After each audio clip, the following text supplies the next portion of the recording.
All right, guys. Thanks for tuning in to the Young Guns podcast tonight. Um, got four of us here tonight.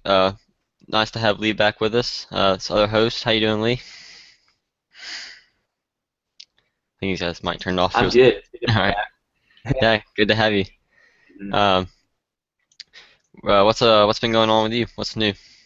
Well, I've been traveling for the last 3 weeks, but somewhere in there I got to do some shooting with some other guys on gun channels, and that was pretty cool because I got to see a lot of guns and shoot a lot of guns that I had never shot.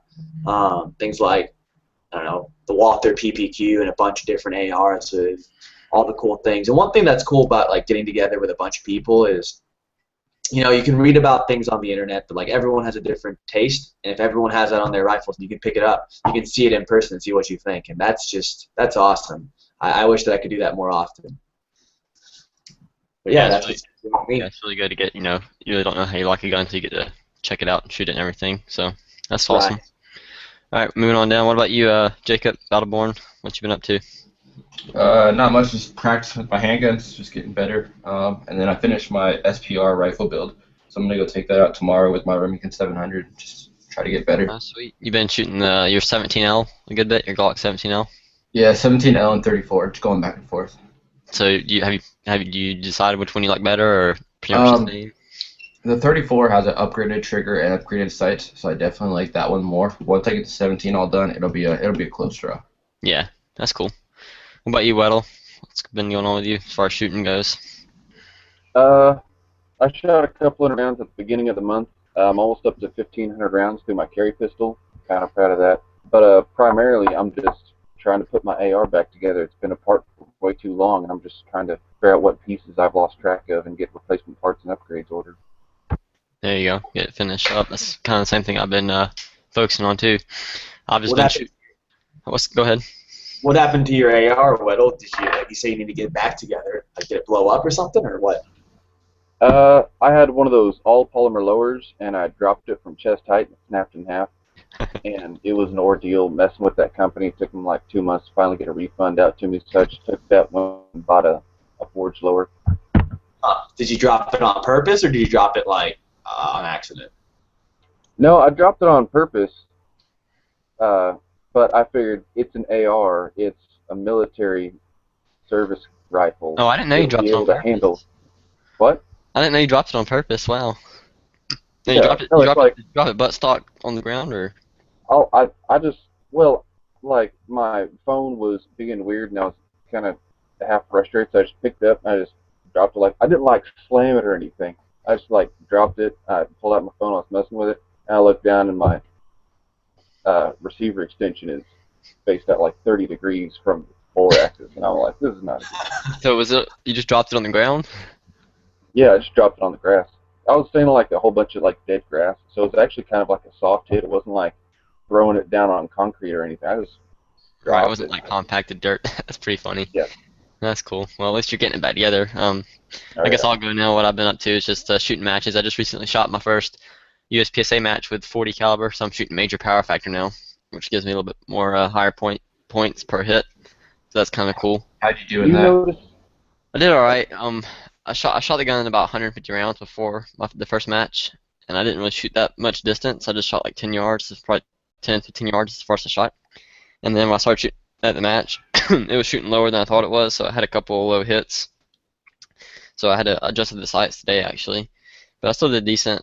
Came like in 15th out of 34 in my division, and Lemon did. But I should have been like in the top 10. Like I completely screwed up two stages. One stage I zeroed. I didn't get any points for it. So technically, I only shot four stages out of the five stages because the other one was 0 points. So uh, no, hopefully I got the sights realigned and put some more practice rounds through it. I'll be getting a little bit better with it. So that's been exciting. And then I finished my AR upper. I got it pretty much complete. I don't have my optic on it. That'll be much later, but I got, iron sights, charging handle. I'd like to thank Stone Guy. You guys know him here on channel, Stone Guy 223. He sent me a free charging handle. And I'd like to thank Battleborn Jacob. He sent me the Magpul 4N for it, so that helped me out a lot. So now I'm saving up to get the lower for it. So that's pretty much all I've been up to. You ordered yours complete from BCM, right? Yeah, it just didn't come with the charging handle with a Oh, rear iron sight or a foregrip, a rail or anything. I like how you say I finished my AR and it's like a complete upper. Whatever. You know what I mean? I finished my AR upper. There we go. Do you have a fixed front sight post? Yeah, it's A2 sight. So I'll What's eventually your change it to gas a low link profile. system? But what's that? Oh, you have a mid-link gas system though, right? Yeah. So just And regular what did you mid-link. do for rear iron sights? I used it's just a mil spec iron peep sight, but I took it off my MMP 1522. Oh, okay. Yeah, That'll work. I mean, for now at least. it's So. it's all metal sight. So I've had them. They're good stuff. I mean, it's probably the same thing they put on the regular 223 rifle. So I was like, yeah, it'll work. And it mounted right on the I mounted it right on the back, and it lined right up with the front sight. So I was like, well, there we go. Now I just gotta adjust it whenever I get ready to shoot it. But hopefully I'm gonna get the Vortex Strike Eagles, this scope I'm looking at getting, and I actually just released it this year at SHOT Show. So I'll probably get that this summer after I get the lower and everything. That'd be the last thing I buy for it. The last big thing I buy for it. Yeah, talk to me before you order that. I'll have to see what I can do for you. Okay, sweet. Yeah, it'd be awesome. But yeah, that's pretty much what's been new with us. So before we get started on topic, I'd like to thank GunChannels.com for broadcasting us every week through the channel over there. I encourage everybody listening to check that out. And of course, this is being broadcast through Google Plus and YouTube as well, so you can also listen there. But Gun Channels is a great social media website, so check it out. Really easy to use, and it's free. So GunChannels.com, check it out. And as always, you can listen to us on iTunes as this becomes a podcast later on. So tonight we're going to be talking about range gear, and it's going to be pretty much everything that you want to take to the range except for your gun, and like kind of what we do and things like that. So it's a pretty broad topic. Should be pretty easy to talk about. I'll go ahead and start off. We got a little list over here. So we'll talk about range bags. I've actually got two range bags. One of them's much larger than the other one. I'll go ahead and turn my camera on actually. I'll show you guys what I'm talking about. I've got an M&P 15, it's just called M&P Sport Smith & Wesson bag. And it's pretty nice, but it's kind of large. So like I use that when I'm shooting at the house and stuff and I want to take a couple of guns with me. But for like my matches, I actually have this little Winchester bag, and I really like it. My uncle got it for me, and it's really tiny, and it carries like you can fit 200 or 300 rounds of ammo in there, my gun, pretty much everything I need. That's pretty much the only two range bags I have. I have some backpacks and stuff. But that's pretty much what I use, and they hold up pretty good. What do you guys like to use for your range bags and stuff? I think a lot of this has to depend with like what type of range or where you're gonna go shoot. Because I've always shot out in the forests and like on public lands and stuff. So I could just have everything in my Jeep just scattered around, and as I'm shooting, just pull it out one by one. It doesn't really matter. But going to an indoor range for like really the first time this past time, it was pretty different because I tried to shove everything in a backpack and had like a little thing to carry. But man, it's I want to get some better organization so I can like really just carry one big thing and have like everything in there super organized because that seemed like everyone else was doing. It worked out. Oh yeah, that's what my small bag is that I take to the range, that I take to the matches with me. I got one spot for my magazines, and I got one pouch for like all my extra spare parts. Then I got one pouch for my snacks, and then the main pouch pretty much holds my ammo and my hearing protection and like my magazine brush. And there's another zipper that I have that has some cleaning rags in it and just some odds and ends stuff like extra ear plugs and things like that. So I pretty much utilize all the space there is. Yep. Yeah, I'll have to say that having everything organized now definitely makes going to the range more enjoyable. Because for the long time, I was just like Lee. I would just find a backpack, or like I have a backpack full of AR-15 magazines that are loaded, and so I would pour all those out onto my floor in my room, and then load the mags I'm taking to the range on top of the other stuff I'm taking to the range. And then when I get home, I have to like redo everything. And so this past Christmas, I got it's the Midway USA Compact Competition Range Bag is what it's called. It's sold by Midway. Yeah, And, those little brown bags. yeah, and it is awesome. It has it's called compact, but I would not call it compact. It has an interior section that can hold easily 500 rounds. I've taken the other day I took 400 rounds, no problem.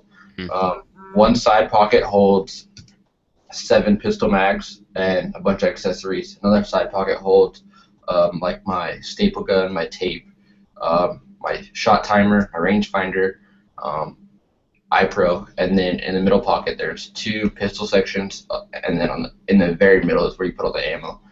And there's two other like front and rear pockets. I mean, there's tons and tons of space in it. And so now I just keep that loaded with all my stuff. And so when I go to the range, I just grab it and go, and it's all there. That must be nice. You have that loaded and just sitting there, and all you have to do is put guns in it. Is like it's pretty simple to go to the range because some people. I was talking to Keystone, another guy on gun channels, and he was saying that sometimes he doesn't want to go to the range just because like it takes him like an hour to get everything set up, and by that time, like if you only have like a couple of hours or something, spending an hour doing it is that's half your time you have. So that makes a lot of sense. Just for the people listening and they don't get to see, you're talking about like a nylon bag that's pretty much like rectangular and it folds open or something, or like what are you talking about? Yeah, I'm gonna try and screen share this if I can and see what I can get this up on. Does it have the double zipper on it so that when you pull, there's a zipper on each side of the bag on the main pocket, and it's like it's the vertical, it's a horizontal zipper. It's not a round. Right. Yeah. Can you guys see my screen now? Yeah. Alright, so this is what it is. So it has this big front pocket here. And in one of these, there's like 7 mag pouches that run across here. And then there's also room in front of the magazines to put other parts. In the middle section, it has like Caleb was saying, 2 zippers. You just grab that and rip it open. And there's a big open middle section that holds all your stuff. And then on the other side, it's identical to this side, except instead of the mag pouches, there's like a couple slots for like your Sharpie and your pin or whatever, and then I put everything else in there, the tape, like I was saying, the tape, staple gun, rangefinder, and all that other stuff. Yeah, I think that's the same thing like what Connor has, if I'm not mistaken. He has the compact, and it's still pretty large. Like you can weigh it down.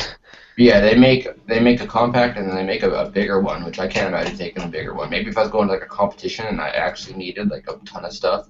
But for just regular range trips by myself, it's perfect. Well, it is called a competition bag after all. So Right. it does make sense that it would be intended for competition instead of just daily range use. Yeah, it's pretty much Or everything. maybe not daily range use, because if you go to the range every day, you have a lot of stuff in that bag. It's pretty much whatever you need to carry, you can carry with you. But that's kind of like why I have the larger bag I have. Like I use it. It's usually my practice bag, and I actually use it when I'm practicing and stuff because I can fit all my extra crap, like my timer, my stapler, pasters, and everything else I need in there. Or if like I want to take 2 guns, 3 pistols, or 2 or 3 pistols at one time, I can, and all the ammo for it. I just pile it in there and go. Then my other bag pretty much stays ready to go for competition. It's already got everything in it. This is my range bag. It's just an old duffel bag I got from like high school. Yeah, that works. It was literally one day I was like, I'm tired of like holding all of this nonsense in my hands because I was living back home, so I was just gonna go out in the pasture and shoot. Mm-hmm. And I was like walking around my house and I just saw that guy laying in a corner unused, and I'm like, that'll be literally perfect. So like for the last couple of years, it's like the stuff that goes to the range and doesn't go anywhere else just stays in the bag. Like my hearing protection stays in there, my target stays in there. Like it just has like a big open section and then 2 side pockets and then like one little front section where I keep a stapler and some staples. I mean, really nothing very fancy. It's just a big old bag with some straps. Although I really want something a little fancier. Right. I mean, the only thing it's missing is just like the interior support stuff, like a lot of the range bags have. Which my little range bag, the camo and the Winchester one I have, it doesn't even have any support, like any of the, I guess you'd call it the plastic inserts that support the outer shell or whatever. It doesn't even have that. It's just a soft bag, and it works pretty nice. Although I will say that since I started using 40 ammo, because all the ammo containers they make for 40 are the 45 ones actually. They don't make ammo containers that are just for 40 that I found. So they're pretty large compared to the 9mm ones, and it pushes out on my bag a little bit. And I used to put my pistol, actually I used to put it in this front pouch like right here. I could just take it literally and unzip it, and you can see it would just fit like right in there. And then I could just not have to carry an extra bag around. But now I have to carry around this whenever to bag my gun, because whenever you go to matches and everything, you have to go to a safe area to unbag your gun and put it on your hip, on your holster and everything. So you have to carry it over there in this. But before I could just carry my whole bag over there and unzip that pouch and take the gun out. So it's one of the disadvantages of shooting larger ammo, I guess, and it's heavier. But I definitely try to cut down with it, that small bag, try to minimize everything. Makes it a lot easier. And then as far as long guns, what do you guys carry those in? Uh, actually, well, most of the long guns, I don't shoot competitively yet with long guns, so I don't really can't say what I want to be using then. But for now, I just drive down to my field where I shoot, so I just put it in the back, my guns in the back seat and everything else. In that big Smith & Wesson bag, everything else goes in there that I need for it. But there's actually there's a company making some cases. Let me find them. They're actually on Instagram. Hang on, give me a second, and I'll pull it up here in a minute. So let's just say you're gonna have this scenario and you're gonna go to the range and you're gonna take, I don't know, like 4 long guns or whatever. Would you rather, like, let's say you're gonna take 4 ARs or like 4 AR style guns? Would you take them in a hard case, like each separate hard cases, or would you want to have like one thing that you could pick up and go? You can have like 2 cases. You can have cases that hold 2 rifles, like hard cases. I don't want to put them in a soft case together. They, you know. I have a soft case that I like to use. I might turn my camera on. It's kind of long. It's probably 4 feet long. I don't know. And it has a padded divider, so it's padded on all sides, and it has a padded divider in the middle. And so that's what I usually throw my 2 ARs in when I go to the range. I have a hard case as well. I don't like to use it as much because it's bigger and bulkier, and the padded one and the soft case kind of just I can throw it in my car and not have to worry about it. So that works for me. But like the Remington 700, I always throw that in the hard case just because it's a longer rifle and has more valuable optics on it, so I don't want anything to happen to it. Alright, so I found the website I was talking about. This is what I'm planning on buying whenever I start shooting, if I get real heavy in a 3-gun, and then I'll put my AR in there and my shotgun. Depending on how easy my shotgun is to disassemble, it depends. But that's pretty awesome. So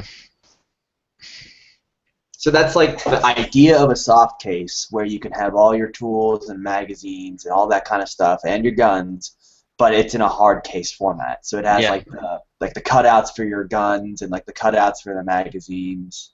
yeah, it runs $200, which isn't bad considering what you're getting. You can put 2 full-size ARs in there, and a pistol, and your magazines, and a giant spot for ammo. I like that the single and the double are both $200. It's like it's not like even $250. They're both the same price. That's really cool. Well, I wonder, do you think that they probably are they the same size, or are they 2 different sizes? Because if it's like the single is like in the same box as the double, it might just be as simple as them reconfiguring the foam. That's what I think. That actually I saw where they commented on Instagram. I'm pretty sure it's the same.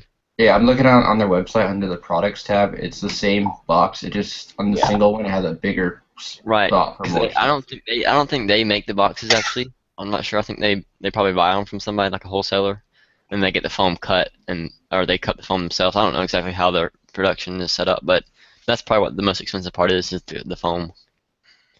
Getting it cut the right way. Yeah. Now, what Robbie's saying in gun channels is like if you have one bag for everything, like your guns, your ammo, your magazines, all that stuff, he says is going to weigh a ton. Oh So, yeah, that's like, something you put in your car. Yeah, that's what. Yeah, like what you're talking about earlier, where you put it in your car and then you like back up to the range. Like if you have a range where you can get your car close, that's perfect. But I think that has wheels on it, so I mean. Oh yeah, I did see someone at the range recently where they had like a big like a square box thing that was like it was on rollers, so it was like it was like luggage almost. That was pretty cool. Yeah, most people here use like USPSA matches. Even usually you don't need anything that big, but they'll use like the hand trucks. They're like wagons. Okay. They're just like the little I don't know how to explain it. They're just like the little wire metal wagons with and they got some knobby tires on them, and they can just roll them around. And they usually work pretty good. That'd probably work fine for 3-gun as long as you just had some soft cases to put your guns in. But a lot of 3-gun ranges, or not a lot, but from what I've heard, some of them you can like pull literally right up to the bay with your car, which makes it great because you can just have your back seat down or whatever and have everything in there. And G, you were talking about shooting indoors. When I worked at the indoor range, there was this guy that would always come every like Saturday or Sunday, and he brought probably like 15, 16 guns with him every time, and so he would just get like a wagon basically. It was like a soft-sided wagon, and he would throw tons of soft cases into the wagon and then wheel it through the store, through the range, and shoot in the range, and he would just wheel it all back out. But I mean, it allowed him to carry all 16 of his guns that are going back and forth to his truck. So it worked. Yeah, that makes sense. Wait, he carried 16 guns? Yeah, it was some rich guy here in Vegas, and he had tons and tons of guns. He had a bunch of Class 3 stuff, and Mm-hmm. he had all sorts of stuff. And how did you say he moved it? He had like this soft-sided wagon type thing, so it looked like it like folded up, but it definitely had like 4 big-size wheels on them. Kind of like your little kid Red Ryder wagon or whatever that is. Yeah, it's the same Yeah, design. that's what I was gonna say. Except it Red was one. soft-sided. Yep. Yeah, one of my friends I shoot with, he actually uses one that it folds in on itself, so it can fit like right. He drives like a Toyota Camry, and it fits right in the trunk, and it's no problem to take out and pop out and use it. So I there's feel like plenty of little caddies and stuff out there for it. most people our age. I mean, granted, I don't know, Weddle. What's your preferred range? Do you go shoot outside or do you go shoot inside? I actually like to shoot outside because my hearing protection, like with rifles on an indoor hearing range, it's just too much. I hate it. Now I'll go shoot inside before I won't go shoot, but I would rather shoot outside personally. Gotcha. Because a lot of people who I grew up in a large metropolitan area. I grew up inside of Dallas, and unless you knew somebody with land or stuff, it was difficult to just go out and shoot. So one of the main options was like indoor ranges, or maybe outdoor ranges, but similar thing where you're still carrying all your stuff there from your car. With that, so I just feel like a lot of people are shooting indoors, so that's just something that people got to be mindful of. Yeah, like for me, I've never shot inside an indoor range actually. It's kind of funny. I've always shot outdoors, so I mean it's a lot This more. last week was my first time as well, like shooting inside, and it's completely different because like what you were talking about with the hearing protection, it's not that you can double up and all that stuff. It when you're makes you outside- hate muzzle brakes so much. It really does. It's like you don't realize how loud an AR is until you're 3 stalls down from a guy shooting an AR inside, and you're like, "Is that a 50? What is that? Seriously. That's destroying my ears right now." Yeah, you get double up on the Feel it in airflow. your whole body. It's terrible. And even if you double up, one thing that my girlfriend pointed out was like our last time we went shooting, we were shooting for 4 hours pretty much. Like we were there. You can't take your hearing protection off. So like unless you got really nice hearing protection or something, for the most part, it's gonna start digging in after a few hours. And that's what she was complaining about was like the fact that the noise wasn't bothering her, but the actual fact of wearing the over ear cups was bothering her. Yeah, definitely true. That happens with me too, because usually it's because you're wearing safety glasses and they push in on the side of your ears and your head. Yeah. Mine are pretty comfortable. I can usually wear mine for like 2 hours before I even or I can wear them for at least an hour before I even move them. Hour and a half. You've got to have a glasses like an eye protection, a hearing protection setup that is like really really well thought out. Because if you have like big arms on your glasses, and then you have those muffs, push them in, they're gonna start digging into your head after a while, and they won't feel good. You gotta have that well thought out. Mm-hmm. So then let's talk about that then. I mean, we're talking about range here, so let's talk about eye pro and ear protection. Pretty much what I use, which I highly recommend that I like. I just got them this past Christmas and I've been using them ever since. Is these Caldwell Impact Sport hearing protection. They're electronic, and they just got 2 microphones right here, so you can just adjust it, and you can pretty much it gives you like super power hearing if you want to, or you can just turn it down or turn it off, and it acts as like regular passive hearing protection. They're really great. I like them. You can actually hook a headphone jack up to them right Those here. are what you were talking about, the Howard lights, right? Yeah. These are the Howard lights, and I mean. Oh wait, yeah, these are the Howard lights. I'm sorry, they're not the Caldwell. My bad. I was gonna say they look a lot like my Howard lights. I'm an idiot. My friend had half people I shoot with either use these or Caldwells. I'm just like I couldn't remember the name. I had it mixed up. Yeah, these are the Howard lights. Sorry, but the Caldwells are a little bit cheaper. I think they work just as good from what I've heard. I think These the are- Howard these lights, are though, they're comfortable. very. I mean, they're an introductory, level to electronic hearing protection. But like you said, you get the benefits of having a microphone. So, like, for people that don't know how they work, is that there's a microphone built into them, and and there's still regular hearing muffs on top of that, but they can play the sounds, the ambient noise of what's going on through the microphones in the earmuffs, And whenever something loud, like a gunshot goes off, the microphone shuts off, so it stops playing what's going on, so that you're not hearing anything, so your ears are protected. Right, and I'm really gonna use these a lot when I start deer hunting some more next year probably. That way I can just have these on and walk through the woods and have them turned up, so you can hear it. You can actually hear it better with these on if you turn up the mic. Right, and nice. the levels of those electronic hearing protections go up. I mean, like in terms of price. So those are pretty nice because like they start at $40, right? 40 to $60. I don't know. This was a gift, so. Right, but they're like, yeah, $50 is pretty average, and then on top of that, if you go all the way to the high end, it's like $500. And things that you get is like directional hearing, like you can, like if something's moving off to the left of you, you know that it's right at your left, like you would like you're normally hearing without them on, and comfort. So speaking of comfort, how comfortable are those Howard lights? Or do you have any problems with them, or are they? Not really. Like I said, I wear them for several hours at matches and stuff, and I'll have to adjust them a couple times. But really, the problem is, next time I get some new, I wear prescription glasses, so I don't wear safety glasses. I can just wear these. I'm gonna get some that aren't so wide that stick out. I'm gonna get some that ride closer to my face, because it starts to push on the arms of the glasses. It starts to push into the side of your temples, and it'll give you headaches and stuff. But it takes a pretty good while for that to happen. So one thing you mentioned too, real quick, when we were talking about the mic thing, is what I like about them too is usually when I'm scoring or whatever at a match, I've got the tablet in my hand. I'm sitting there listening to the RO. Instead of having like put that down, like move my ear protection off so I can hear him, I just reach up and flip the switch, and I can hear the calls he's making for the scores and everything. It makes communication a lot easier, and you're not sitting there yelling at each other. Yeah, that makes sense. That's another thing too. If you're inside and there's other people, like I don't have electronic hearing protection. I doubled up. I put the foam and then my regular ones on.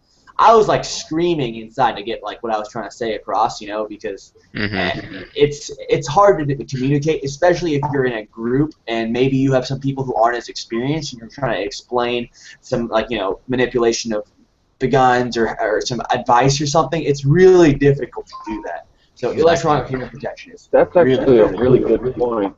That kind of goes on a tangent. You just reminded me of. I actually, this is the second pair of like working hearing protection I have, and this is the first pair. And the reason that I have two pairs is because these guys have like a corroded pattern. It's not the point. Point is, I keep two sets of these in my range bag all the time because usually I'm the only one there, but if I'm ever bringing somebody with me, if they aren't experienced shooters, they don't bring hearing protection. That's just not something that occurs to them. So if you ever get bringing someone new, you have to bring hearing protection and eye protection for them as well. And I like to give them the electronic ones so they have like all of the benefits. Because like if nothing else, I'll hand them my pair of hearing protection, and then I'll just get like a couple of foamies I keep running around in the bottom somewhere. And then they could hear my instructions. But I like to have a set for me and for at least one more person. definitely. Yeah, I keep it like 3 or 4 extra sets of just the little orange foam earplugs, and then I have 2 more sets of the regular muffs. Actually, I have another set of muffs I was going to show you guys. I don't know where I put them, but they're just like basic 3M is who makes them, and they're extremely old. My dad's had them forever, and I kind of took them from him, and they're actually pretty comfortable. They're just not electronic, but other than that, they're like my favorite pair of hearing protection besides my Howard lights. I will say don't get the Winchester ones. I have a pair of those. They're like the black Winchester ones. They're just their standard passive hearing protection, and they hurt. They suck. Don't buy anything branded Winchester unless it's ammo. Hey, don't be hating my range bag now. I got my range bag down here. It's Winchester. But yeah, that's a good point. Usually stuff that's like contracted about big names like that, it's just junk made in China. Yeah. So you gotta watch out for it. It might even be good stuff, but it's good stuff at a good price that this company bought, put their logo on, and now is charging you 50, 100, 200% on top. So it's Right. like, just buy the actual brand. Someone in the chat is saying for the comfort thing to use gel ear cuffs or gel sealings on your ear protection. Do you all have any experience with that? Not really. I've seen some people put like covers over their earmuffs, but I've never seen. I'm sure people do use them. I just can't see them because they have them on the whole time. But I noticed somebody else was mentioning too in the chat. the custom molded earplugs. I actually thought about you can get your own set from Bass Pro, or I saw them at Bass Pro. You can get them anywhere online or whatever, and you can mold them yourself instead of having to pay someone to do it. But even at like the major matches and stuff, even at one of the level 1 matches I've been to, they had someone there who set up a tent, and he was like charging. It wasn't even that much. It was like 20 or 40 bucks, and he would mold you a set of custom molded earplugs. And I think they even have them that are electronic, so you can hear out of them too. But they're probably a little bit more pricey.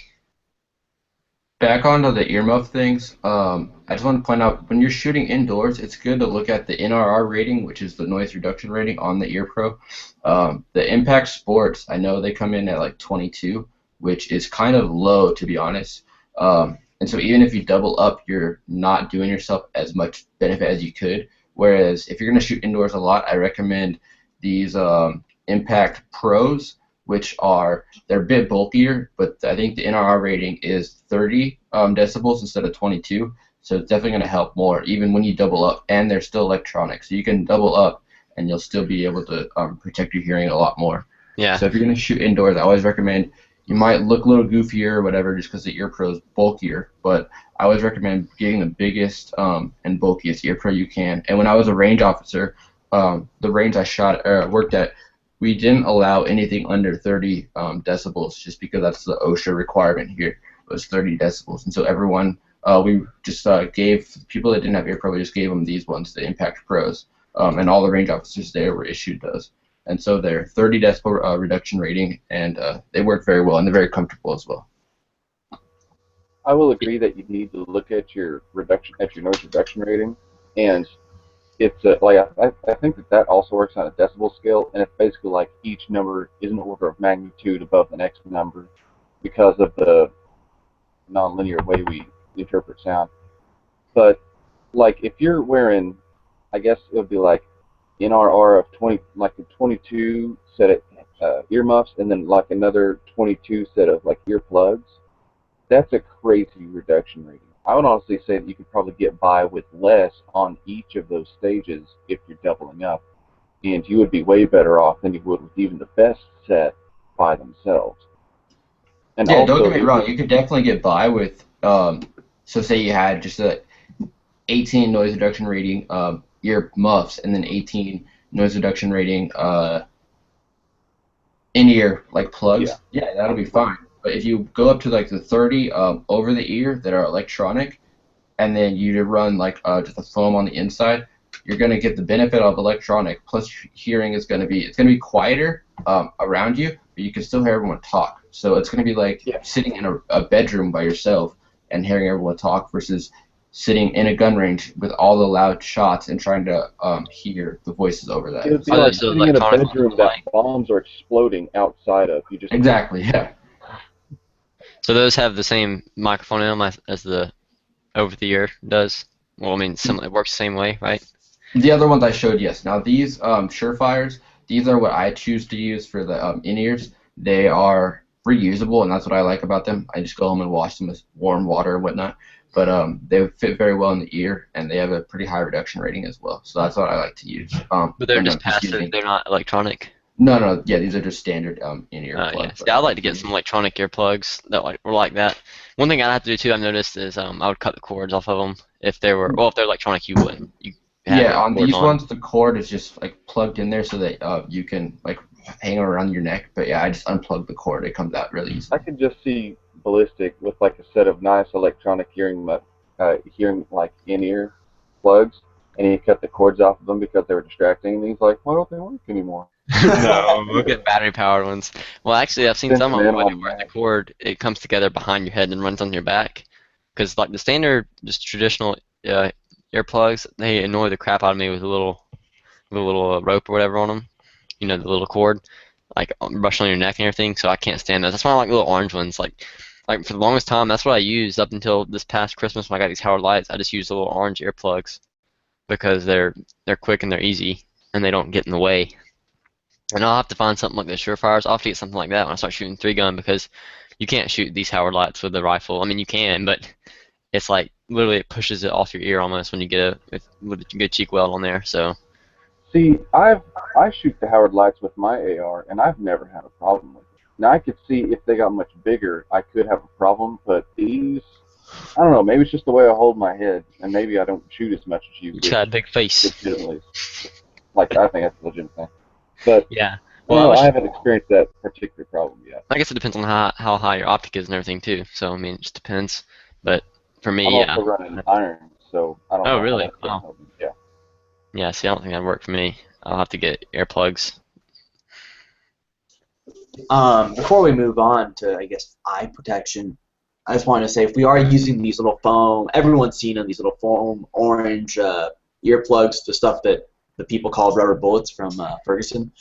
It's really, it's really important to get a good seal on that. And what I mean by that is, you roll them up and make them as pretty much as skinny as possible, and then you want to get them like really deep into the ear canal so that they seal up. You don't want to just like take these without doing anything and just shove them in your ear because you're not going to really get the full Right. benefit. You'd be surprised when people don't know that. Mm-hmm.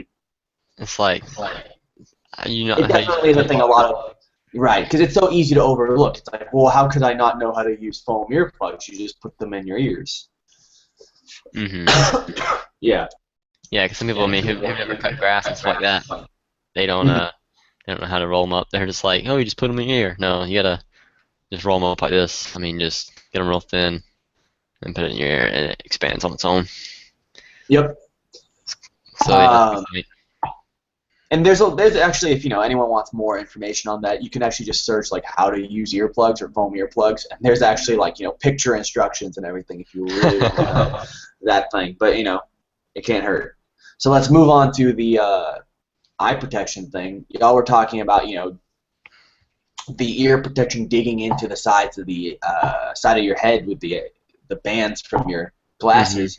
Is there any way to get around that? Like there's like are there flat sidings for the eye protection, or what do you think about that? Well, I haven't really played around with anything because, like I said, I'll wear these prescription glasses. I have to wear them to see. So hopefully, I'm gonna get some slimmer frames next time I get a new set. But I know one of my friends he uses. I forget the name of them. But you can buy pretty much the frames, and it comes with like 5 or 6 different lenses. So depending on how the lighting is, you can change it, and it's pretty cool. He uses those all the time. Right. So they usually just look like they're like 5-in-1, safety glasses or something like that. Uh-huh. Very cool. The a lot of people I actually see outside not using eye protection, and that kind of irks me. I didn't when I first started shooting when I was super young, but I quickly changed onto that. I mean, there's a lot that can happen, and especially you can see like splashback from when you're shooting, and it's just very important to wear them in general. But on top of that, do y'all prefer what do you prefer then? How much do you spend? Because I've always used like the really really cheap stuff, like a pair of like $5 glasses that I use for everything from like working in the shop to shooting to That's what I use when I'm working like with metal welding and stuff, or not welding, but cutting grass and things like that. I just yeah. use the really big ones because I have to for them to fit over my regular glasses. But because I can't wear just safety glasses by myself, I haven't really experienced with that.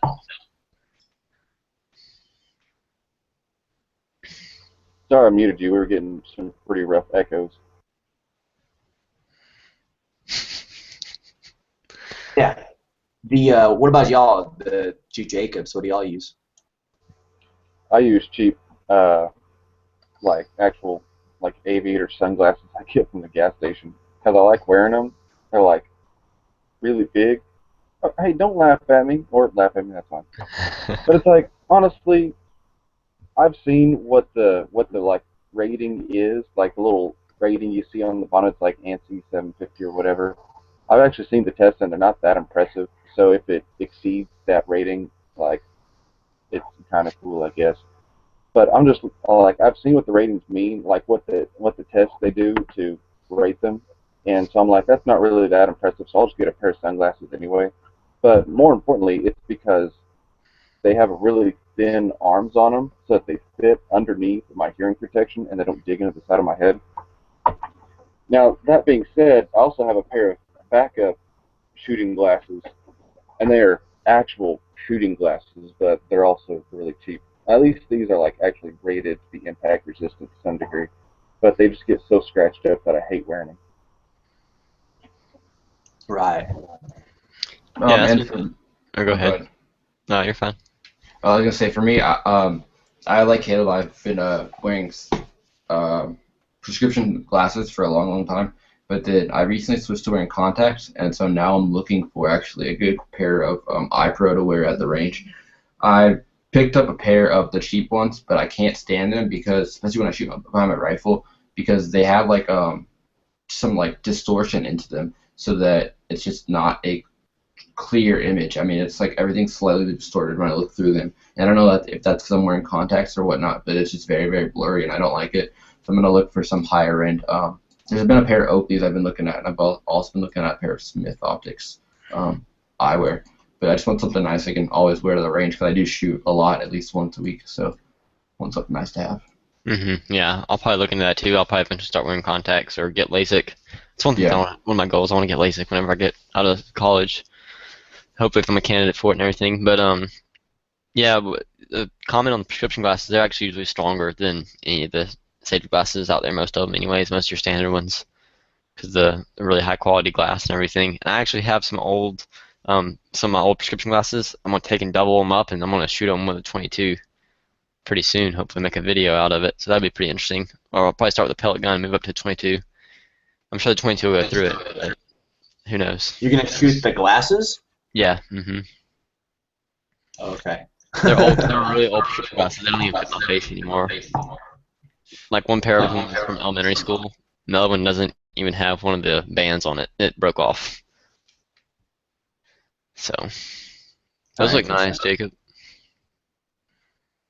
Yeah, it's kind of similar to what my friend uses with the interchangeable ones. Yeah, so these come with same design. yeah, and these are the new ones. And you'll see the arms on these. They're the 3.0 version, and they have like a millimeter or 2 millimeter thick arms on them. So they're designed to wear behind ear pros. So that's what Oakley did for these new versions. And these are what all the guys in the army and stuff are issued now. The new and improved ones that they can wear under ear pro for hours and hours and not have any problems. How expensive are those? I think they're running 130. So I mean your standard Oakley price. Right. But so I mean, for someone who shoots once a year, I wouldn't recommend it because you're not going to get your money out of it. But then for people like us who shoot all the time, I definitely think it's a good investment because your eyes you can't replace them. So Yeah. Yeah, exactly. And I actually just had my glasses save me. Yeah, this past Saturday, Matt, piece of brass hit me like right on the glasses while I was shooting. It sucked. I was like, crap. It's like freaking brass. Get out of my way. I've had pieces of just ricochets off the steel targets come back and hit me like in the legs or like in the chest or something so many times. And I'm thinking like, why in the world would I even consider coming out here without something in front of my face? speaking of that, I would like to say always wear a hat if you can when you shoot. When I worked indoors, I wasn't wearing a hat because it was indoors, obviously, and a piece of brass went up, got stuck behind my glasses, and burned my face. And so now there's a scar up on the upper cheekbone on my face where a piece of hot brass like burned my skin. So That you can sucks. always wear a hat to keep the brass away from your face. Yeah, I wear a hat pretty much all the time, especially now that I'm not in public school anymore. I can wear a hat pretty much wherever I want except to work. So, yeah, it's a good point. Good, it keeps the sun off of you too and everything. I actually got burnt. Talking about getting burnt by brass. I got burnt last week right here. And what I was doing, I was just doing some draw drills. So when the timer went off, I drew and shot two shots into the A zone. It was like at 7 yards. It was pretty close. So it's pop out, and as soon as I pulled my arm back, after I shot the second shot, I pulled it back so fast, the second piece of brass got caught as it was coming down. Because I was like, pop out, and I came back in, and it caught right in between my like midsection and my arm, and it burnt the crap out of me. It hurt. Oh man.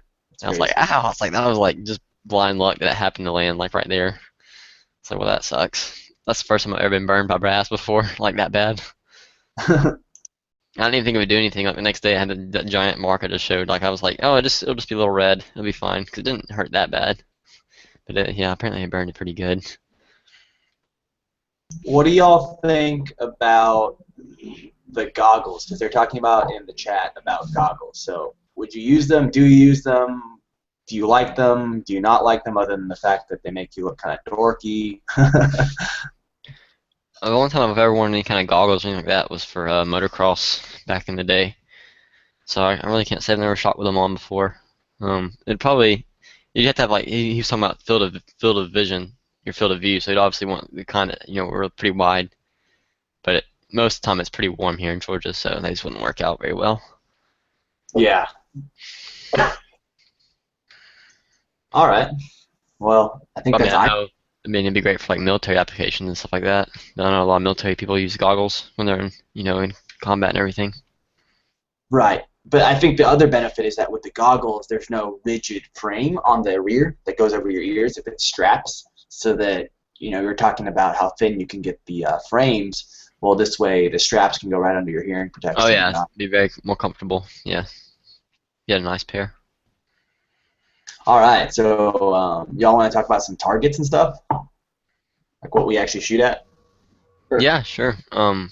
I guess I'll go. Pretty much what I shoot is, obviously, since I shoot USPSA, I just shoot the standard USPSA targets. There's two of them. There's a classic and there's a I forget the other one. Name of the other one. They call them classic and standard or something like that. I can't remember. One of them has a head. One of them doesn't. One of them's square. One of them's like an amoeba shape. But they're just 18 inches wide at the widest point, and they have three zones: A zone, C zone, and D zone. And the one that has a head has a B zone, but it's like the neck area. But pretty much all there is to it. And that's pretty much all I shoot, that and still. So I think for people who aren't familiar, you want to explain what the target looks like and how big it is? Yeah, actually, I can go grab one real quick if you give me a few seconds. Sure. So you can talk about what you shoot while I go get that. What do y'all shoot when you're out?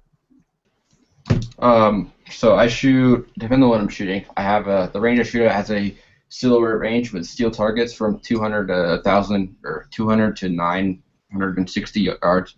So I shoot steel on that range. For handguns, I have two PVC target stands I set up that I built myself, and with that I shoot paper plates or just whatever I want to shoot. I like shooting paper plates just because they're 6 inches, and so I like to keep my grip small.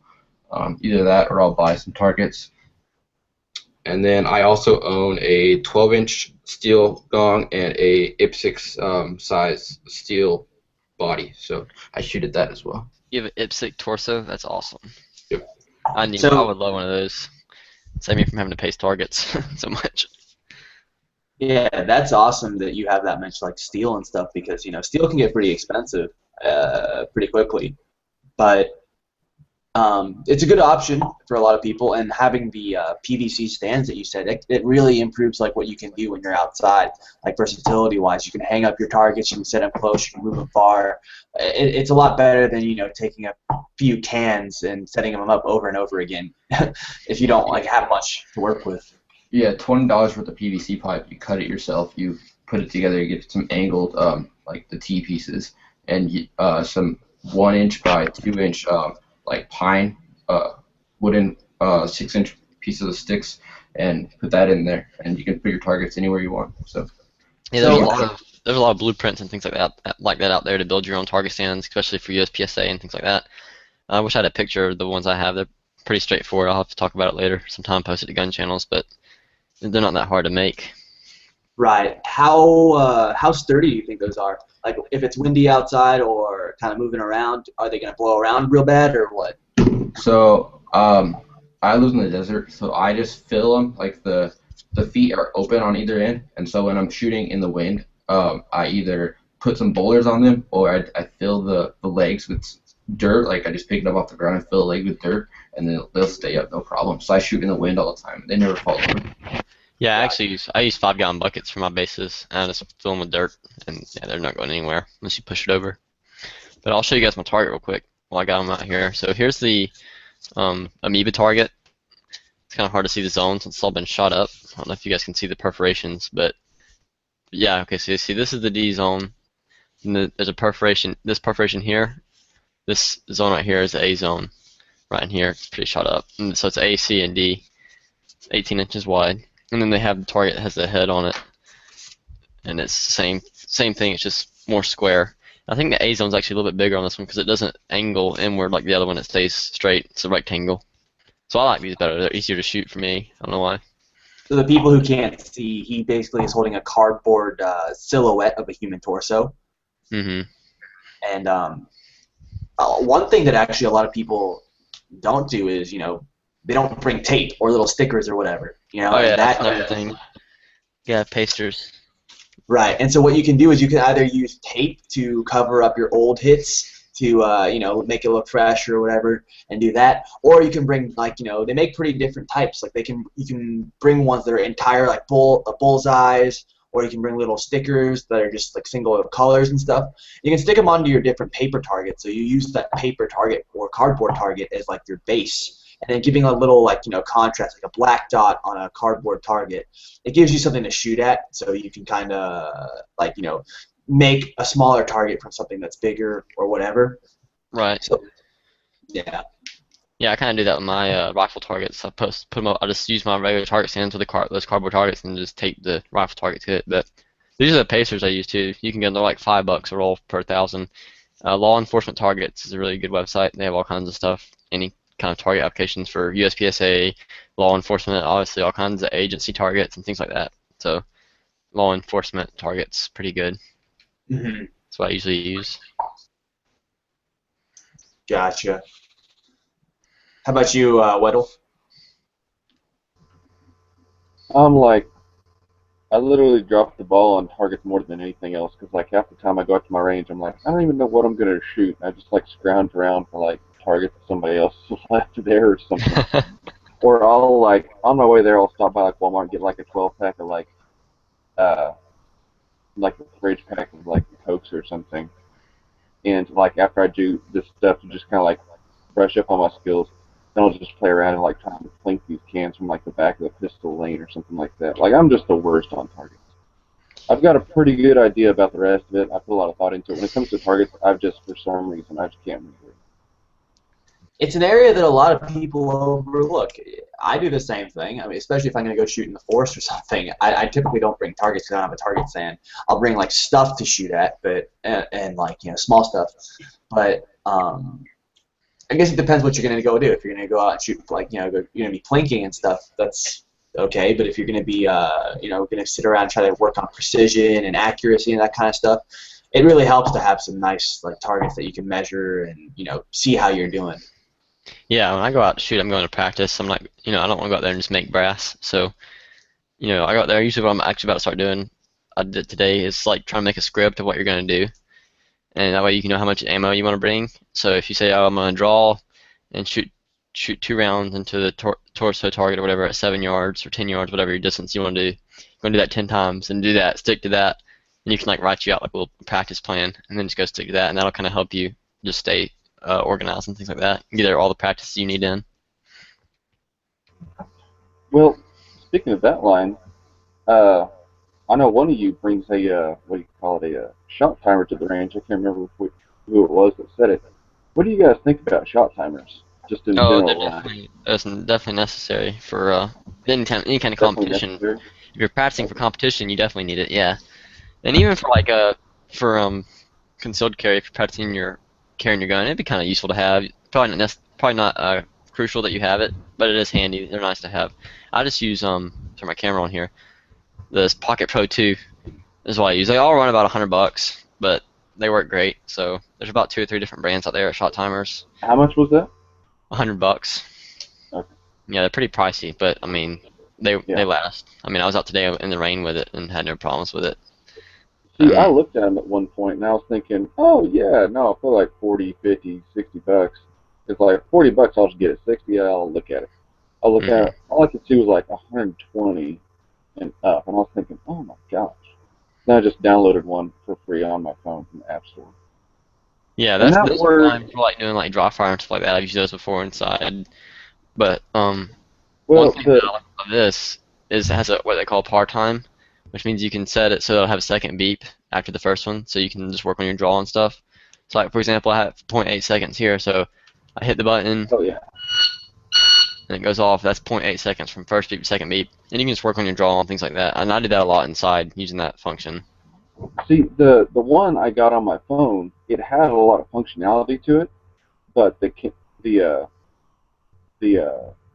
microphone was too sensitive. So I would be shooting or whatever, and I'd be doing it pretty good, and I would drop the mag and I'd reload another one because I was doing some reload drills, and I had it sitting so that it could hear. I had it sitting on a barrel, and my magazine fell out and hit the barrel and it registered that as a shot. Or like I was thinking, oh well, that makes a lot of sense because it's loud. It hit like a 55-gallon drum. So I was doing it next to the barrel, and it just hit the ground, and it would register that half the time. Or like sometimes when I'd reach down to grab the phone, it would register some of those as gunshots. I'm thinking, Yeah, they're real sensitive because I mean it's based on the mic and your cell phone, and they're pretty cheap, crappy mics. That's what's good about these. You can set the sensitivity to them, and I mean they're made. That's what they're made for. And you can even use 22s and things like that with them. Sorry, are we going over shot timers? Yeah. So I was talking to Caleb the other day about mine. I got the Pack 3 shot timer for my birthday, I believe it was, and I've been using that a couple times, and it's been great. I had sensitivity problems with like my phone in the past, especially when I shot indoors at work, but outdoors, I haven't tried the Pack 3 indoors yet, but outdoors it works great. Doesn't pick up anything else except the shots. And then Caleb, it does have a par time feature on it, so I will be using that soon to practice Yeah, my draws. and stuff like I use that more than anything, especially when I first got it, doing a lot of dry fire inside. I used it more than I did the actual timer starting out. So yeah, it's Pretty awesome. awesome. You can actually get some that go on your wrist. They have watch ones now. I think Double Alpha sells one. I don't know how well it works, but it's pretty cool. They're like 50 to $100. I don't know how much they are, but it's just like a wristwatch and it's a timer instead. So that's kind of neat. Yeah, mine just has a clip, so I just clip it to like my pocket or a spot on my belt or something like that, and then I Yeah, just hit I it. just like it on my extra mag pouch, and yeah. But then it has like the 2 or 3.5 second delay or whatever you want to set it to, and then it just hit it, and good to go. Yeah, and you can do instant too if you want to. Yeah. Which obviously that had to be someone else was running the timer, but yeah, Do I really y'all like take, mine. do y'all take any other like electronics or gadgets to help you out at the range? Because I know that shot timers would be good for someone who's practicing for competition and stuff. But like, what about anything else? Yes. Rangefinder, I have a Leupold RX 800 or whatever it's called, but I don't take it when I'm practicing pistol, obviously. But that's about it. I take a rangefinder, and I shoot at a public range. Well, it's private, but it's not just my range. So I like to use it to just know how far I'm shooting, so it works. I can set up my pistol distances, so 7, 10, 15, however far I want to shoot. And then for long range shooting, it comes in handy a lot as well, so I can know exactly how far my target is, and I can make the proper adjustments. Yeah, you definitely need that for your 700 and everything too. Yep. You have a spotting scope yet? No, that's on the list. I'm looking at a Vortex spotting scope. I think it was like a 20 to 60 power spotting scope. How much do they run? I'm looking at like 300 to 400. That's not bad. Yeah. Don't get the Simmons spotting scope from Walmart. They suck. Yeah, definitely. No. I'm a big fan of Whoa, whoa, Vortex whoa, whoa, optics. whoa. You're saying high-powered glass from Walmart isn't the best idea in the world? It is not. You are Are you correct. kidding me right now? Is this a joke? Your How whole world important- shattered. My leg. How important do you think a spotting scope is? Because I know when I was zeroing my rifle the other day, I was shooting actually at like a public range where that you would have a certain amount of time and you get to shoot, and then a certain amount of time where the range would go cold and people would change targets. But it was super frustrating because I couldn't see my my groups and stuff, and I'd have to wait every time Yep. for the group. Yeah. Like if you're 100 yards or more, you want one. Because even here, shooting 100 yards, even down the field, if I'm shooting a 3x9 regular rifle scope at 100 yards, you rarely can see the groups like really well. So you want to have a spotting scope, or either if you have for your private range, what Jerry Mitchell does, he has a little golf cart, so he just drives down to the target. Yeah, that's how mine is. So on mine, on the 100-yard bays, you can drive down and back and forth and just look at it if you want to shoot, because it's just you and your bay by yourself. Yeah. But if you're on the steel range or anything else, it definitely helps just having a spotting scope or something. And then if you have someone with you, they can actually spot and tell you. It's a lot nicer as well. Right. Yeah. It saves you a lot of time and trouble. Yep. So, All right, guys. Well, I gotta go to dinner, so I will catch you next Sunday. all right, man. Thanks for coming. We appreciate it. All right. All right. Take care. Y'all want to start wrapping it up? Yeah, there's a few more things I want to talk about too, but I'll take the range. I know we're talking about targets. Obviously, you're gonna want like a staple gun or something like that. And what I use is just like a standard. You can get them from Home Depot. They're pretty cheap. And they just use regular staples, and this works great. They have some of the spring load, the ones that are like spring loaded or whatever, that are real comfortable. But this is just what I use, so don't forget something to hang your targets up. I Yeah. actually keep one of those in my range bag. Yeah, this stays in my big range bag, and then I have also where to go.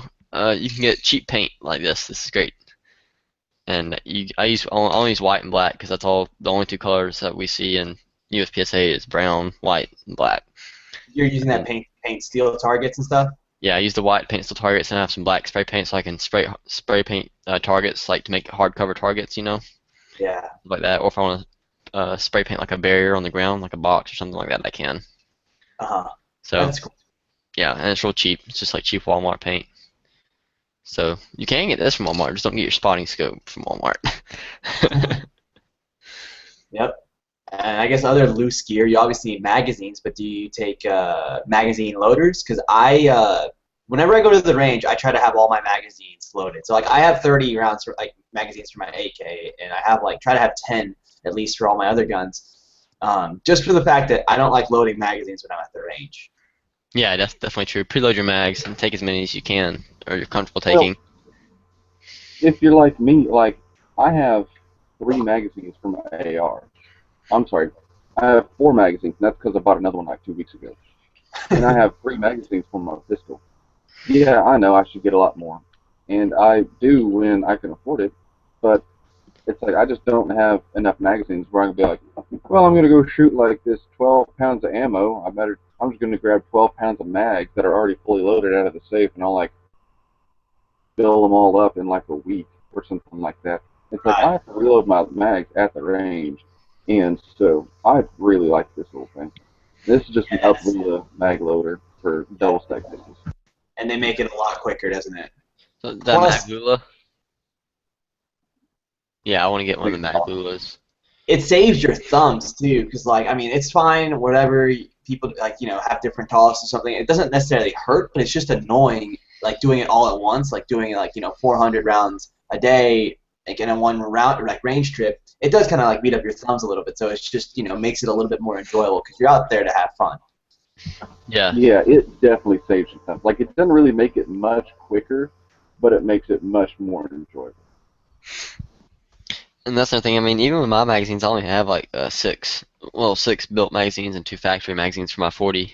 And for matches, I load them all up the night before, all 6 of them. That way, I don't waste time when I get there having to load mags. I can go look at stages Oh and all yeah, that. yeah. Like for matches, I definitely would, but when I'm Right. at the range, I'm gonna shoot more rounds than I can fill up in all of my magazines at once. Right, and the other good point too is if you're going to practice like I do, I usually don't preload. I don't take all my magazines with me. I usually only take 2 magazines. That way, if I want to work on reloads, whatever, or just alternate mags, so I don't wear one out. And that way, it keeps you from like blasting through ammo, not knowing. That goes back to what I said about like making a script, like if you're gonna go out to practice, like what you're gonna do, how much rounds you're gonna use, roughly, and everything. And so that way, it kind of slows down your pace and everything. You don't get trigger happy.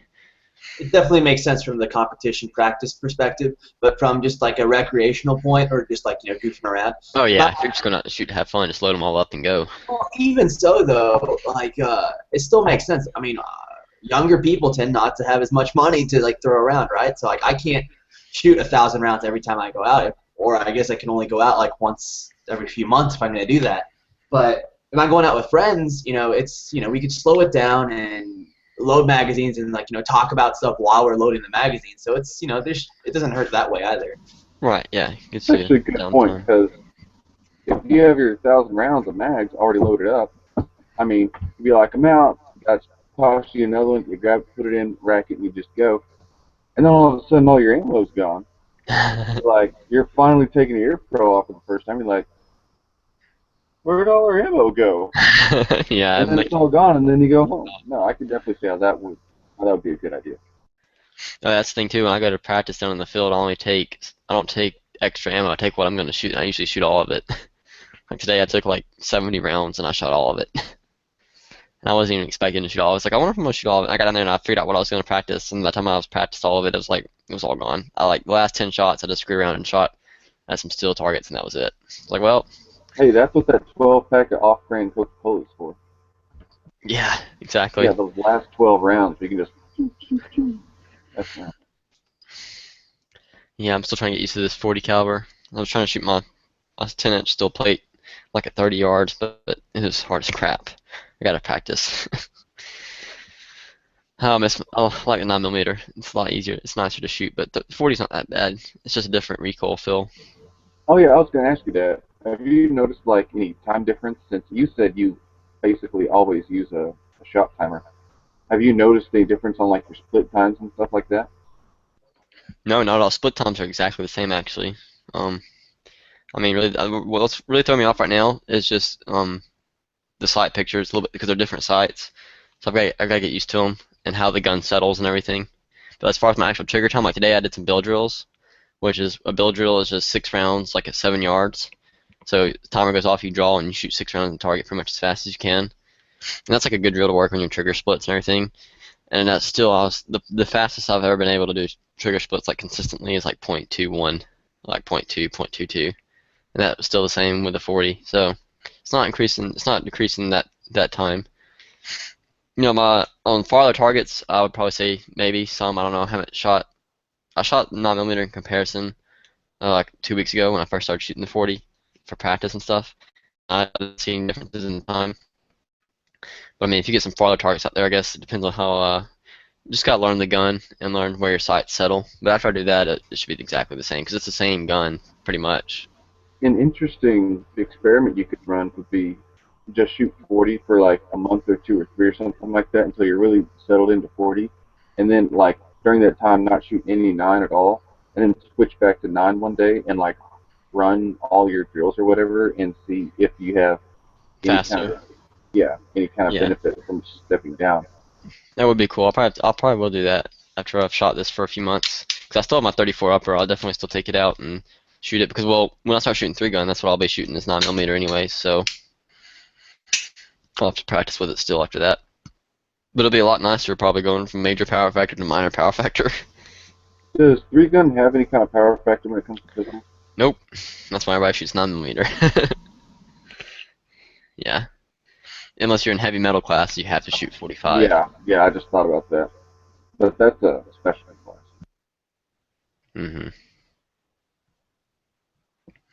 But yeah, pretty much everybody shoots 9. That's what Battleborn's gonna do with his 17L, I think, when he starts shooting. That's why he got it, kind of. That, and he has a 34. So, Yeah, that's So, what 34 is made for, though, competition. right. Yep. So what else is coming up with y'all? Is there anything else you want to talk about the range stuff, or do you want to move on? Oh, I know we want to talk about how we carry our ammo real quick. And Okay. it won't take but just a second. And what I recommend you get is either you can get the Dillon. Dillon Precision sells their own ammo cases. I don't actually have any, but I've used them before. They work fine. They're cheap. They're about the same size as these, which are MTM or MGM, however you say it. I forget the name of them. Yeah, MTM. But Dillon Precision sells some. But my favorite ones are these MTM case guards, what they're called. These things rock. I have them for 9, and then I have these for 40 and 45, and they're really durable. They're like $2-3 a piece, so you don't have to buy as many for all the ammo you have. But like I have enough to fit 1,000 rounds for 9mm, and I have 5 of these. I want to get 5 more, and the rest of that, you can put your ammo in ammo cans, like 50 cal ammo cans, or like in just plastic Tupperware containers, something like that, easy to stack. But yeah, this is what I use when I go to the range. I take all my ammo in these. And for people who can't see later listening on, what he's talking about is hard plastic cases that have little individual slots for each round. So let's say you have a box for 100 rounds. And that makes sense, especially for you because you reload. So. Yeah, they're called MTM case guard, and you spell guard G-A-R-D. But yeah, you can find them pretty much everywhere. I usually buy mine online, so they're pretty awesome. But that's pretty much it as far as range gear goes. I don't know if you guys want to say anything else about it. Yeah, just quickly talk about like what's coming up for us, like any new gun purchases or anything like that. Yeah, I'm looking forward to shooting a match this Saturday, which I pretty much shoot matches every Saturday, so it'll be my second match shooting 40. But what I'm really excited about is the place I'm shooting at this Saturday is the same place that's hosting the Georgia State match this summer, and they already said on the Facebook page that some of the stages this Saturday are going to have some of the targets and stuff incorporated into it that are going to be in the state match. So kind of giving me an idea of what to expect there. So that'll be pretty exciting. And other than that, I'm not really buying any new guns for a while. I'm just saving up for my AR lower, but that's looking on the back burner. So still, my priority is obviously being able to afford USPSA matches and all the stuff to reload. So I gotta buy some more lead. I casted all my lead into bullets the other day, and I just bought some more primers. So I'm pretty much good. I have primers, I have brass, I have powder. I just need to buy Just some get you more. a flathead screwdriver and go to a parking lot. Yeah, Make a whole bunch of people's wheels unbalanced. I guess I could. I don't know. I might get in trouble for that. Might not be the best. Might not be the most honest You thing only to get in do. trouble if you get caught. It's true. It's only illegal if you get caught. What about you, Edel? I just need to afford some more parts for my AR. Like, for instance, when I switched lowers, I somehow lost a front takedown pin spring and detent. I have the pin, I just don't have the spring and detent. So I just need to buy like little dumb stuff like that, and eventually I need to get a red dot for it. That's What type of really- red dot are you thinking about? Like something like a Bushnell, or are you gonna get something like an Aimpoint? I couldn't afford an Aimpoint. I'm actually looking at the what do they call it, the Hollow Sun. Oh yeah, that's the one that you could leave on for a long time. Yeah, I love that about it, because like that was the one thing that ever made me think, I might want to save up for an Aimpoint. I'm like, oh yeah, they're $500. There's no way I can ever save up for that. But I mean, shoot, they're $200 from their own website, and they have a 5,000 hour battery life that auto shuts off at 8 hours, and it turns itself back on again, and that's the coolest part. Right. Is So on there, your AR. Yeah, my AR. You're looking that's for the one where it has unmagnified. a in it, and like if you pick it up, it like turns on with that. Right. Right. Yeah, That's cool. Yeah. Is it unmagnified, or you're looking for unmagnified or magnified optics? it's just a red dot. Yeah. It's just a 1X. Well, I would I'm really like to excited see- about the Vortex. Like I said earlier, the Vortex Strike Eagle that's coming out. It's a if you're Yeah, not familiar with most yeah. 1 to 6 scopes are like $1,000 or more. Yeah, and what's this is this like one gonna be coming like out at? 500. Yeah, exactly. Yeah, that's It's high crazy end. how I think affordable. MSRP is like 4 something, so you're looking at low 4s, high 3s for it. Yeah, no, Yeah, that thing is It's already gonna hit the bills now, so I'm pumped. it's gonna change that whole large range variable market. That strike fire is gonna redefine it. Because right now you have like 1 to 4s at like $250 to $300, and then you have like 1 to 6s and 1 to 8s like over 1,000. Yeah, it's like $800 to 2,000. Like Yeah. the loopholes, I forget what the name of them are, but they're Uh, insane. They're like $2,000, like 2,500. but no, this Strike Eagle, I think it's called. Mm-hmm. Right? Yeah, Yep, that Strike Eagle. is going to be high quality glass, 1 to 6, so it's a good range, and it's going to come in at at 4 something MSRP. No, it's going to change the game. It really- 429 is the MSRP on the Vortex website, so you know it's going to probably price a little bit lower than that. So like I said, real low 4s and upper 3s, maybe even like 350. So yeah, I'm pretty happy about that. But I was gonna get the Viper PST, but then I saw the Strike Eagle. It's got two extra builds of magnification, 1 to 6 instead of 1 to 4. So I was like, yep, definitely gonna wait for that. So I'm pretty pumped. Like, if I was going to buy anything expensive and it wasn't going to be like a 1 to 8 power rifle scope or something like that, I would seriously consider looking at one of those Elkins. Those are crazy. One of the what? The Elkin. I haven't seen those. You haven't seen an Elkin? Oh gosh, they're like stupid expensive. They're like $2,500, $3,000 That's for a probably 1 to 4. I haven't looked at them because they're It's so cool though because it doesn't have a ring. Because really, you have a 1 to 4 power scope. 1, 4. That's why they put throw levers on, so you can just grab it and rip it all over. It has a switch on the bottom. You switch it, and it actually like changes lenses on the inside. So it's like 1x. You change it, and it flips all the way over to 4x. It's like there's no in between. It's just one or the other. But it's like Mhm. super fast. And they're also like unbelievably indestructible.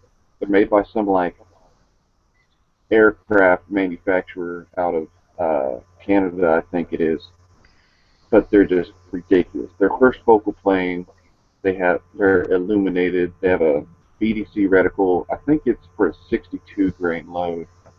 But I mean, Right. That's what the Vortex Strike Eagle has, just the AR BDC, which is kind of cool because it's meant so that each little tick on it is it should at certain range, like it's like 100, 200, 300, 400, and each of those ticks, if you're at 200, that second tick should cover an 18-inch target. It should be exactly the same length as the target. The tick on the scope should cover it. So kind of lets you get a quick range estimation too with it. yeah, definitely. It's useful for that. Yeah, that's cool. Huh. But yeah, that's pretty much all that's going on with me. What about you, Lee? Anything new? I think we're all building ARs. I'm building an AR myself, so I'm going to be finishing that up. My upper's done, everything like that, so I just need to get the lower. I just need to get myself to spend the rest of the money to finish it up. Yeah, same here. I gotta say, it'll probably be summertime before I get my lower, but that's all right. I can wait. So. Well, you got the expensive part taken care of, because like the upper with the barrel and everything, with the handguard, so all that really needs. Well, he's looking at getting a BCM lowered though. He's going to pay $400 for a lower. Yeah, that'd be a complete $400-something lower. No. What's the benefit with the BCM lower? What's what? Those 3 letters. It says BCM on the side. Yeah, exactly. That's the only reason I'm buying it, is because I don't think I'll ever sell it. So I might. One of my friends actually said he'd loan me one of his Spikes tactical lowers or something like that. And if I really like it, I might get something like that or something maybe a little bit high quality. And just do that. But if I ever wanted to sell the gun for some reason, which I don't see myself ever selling it, because I'm pretty much built. When I build something like this, well, I say build. When I buy something, when I work on a gun, like customize it to my needs, like I don't plan on ever selling it. Then, So- number 1, save yourself some money and part it together. Number 2, save yourself some money because you won't be replacing anything. It's like you're already going to buy like at least a decent trigger. And then number 3, you're not going to sell it anyway, so save yourself some money and don't worry about all the parts having matching manufacturers. That's true. I might have to see. I'll have to see whenever I get his lower what I think of it and everything. I'm sure it'll be fine. So I might end up doing that because I want to put some more money in the upper. Like I'll have to buy the Strike Eagle. Then I'm probably gonna buy like a 15-inch lightweight rail and the low profile gas block, and then like a CMC. I was looking at a CMC flat trigger. I think that's what I'm gonna go with. I heard they're really nice. So Yeah. after I get a lower and all that, that'll be like all the stuff that I continuously add on. So I'll probably still be putting that stuff on it like by this time next year. I'll probably still be putting things on here and there, depending on how much money I save up for it and spend on it.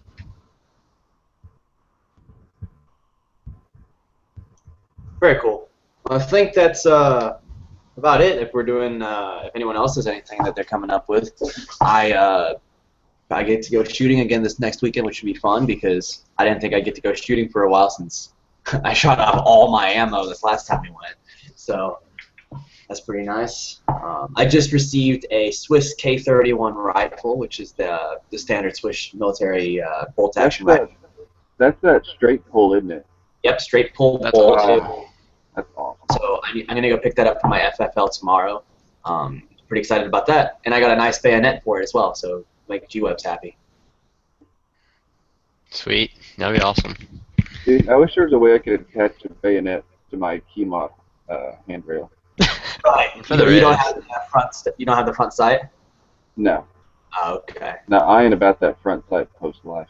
I had that same thing too, so Yeah, I actually ordered my upper with a low pro gas block. It was so weird. It had the standard 2-part handguards with a low pro front sight block. There was no front sight on it at all.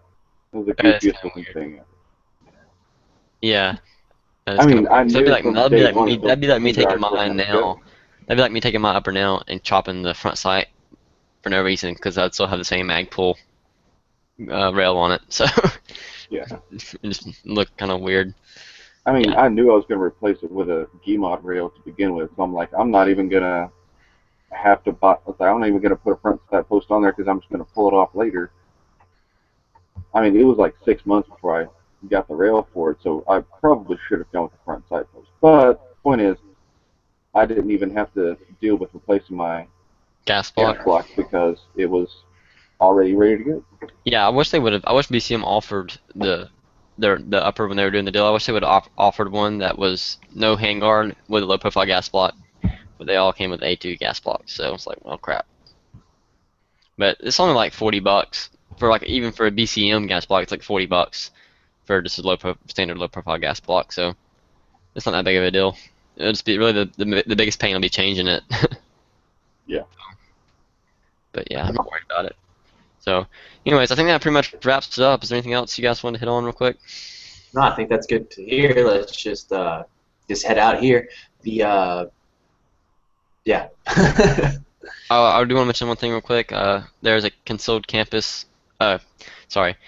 There's a bill for concealed carry on campus in Georgia right now. I'm trying to remember the House bill number. I got it in my favorites. I keep forgetting. It's like House Bill 544, I think. If I'm not mistaken. That's awesome. How realistic is it that it's going to go through? Yeah, it's House Bill 544. I'm not sure right now. It's just Dude, started. It's it just in the sounds second readers of the realistic House. to me, though. And here's why. Think about, like, what was that bill that Georgia passed, like, about a year ago or something like that? It was Right, last the summer. Guns Everywhere bill. Yeah, so that's what they named it, whatever. But I mean, like, college campuses was about one of, like, 3 places that you still couldn't carry guns. Everywhere else you were fine. yeah, and actually it's there was some like the way it was written. Technically, I think the bill last summer did allow campus carry, but then they found some way to block it. I forget exactly what all happened with that, but they pretty much said, "Oh no, it doesn't." They said, "Oh, it doesn't pertain to college campuses or whatever," and I forget. Our governor Nathan Deal, like, pretty much circumvented it so that it wouldn't be allow people to carry on campus. But now, hopefully, this will allow people to carry on campus. So, Yeah, House that's Bill 544. So it just started out. It's only in the second reading in the House, but Have supporting you it. contacted your state legislators yet? Yeah, I'm about to. I gotta write letters and everything, so I'm getting ready to do that. well, that's great. Yeah, that's awesome. Talk to as many people as possible in Georgia and get that stuff going. All right, so that's pretty much it. We good? Yeah, we're good. Thanks All right. for listening, everybody. Yeah. And Thanks for tuning in, guys. Yep. have a good night. Check us out on Gun Channels. Take care.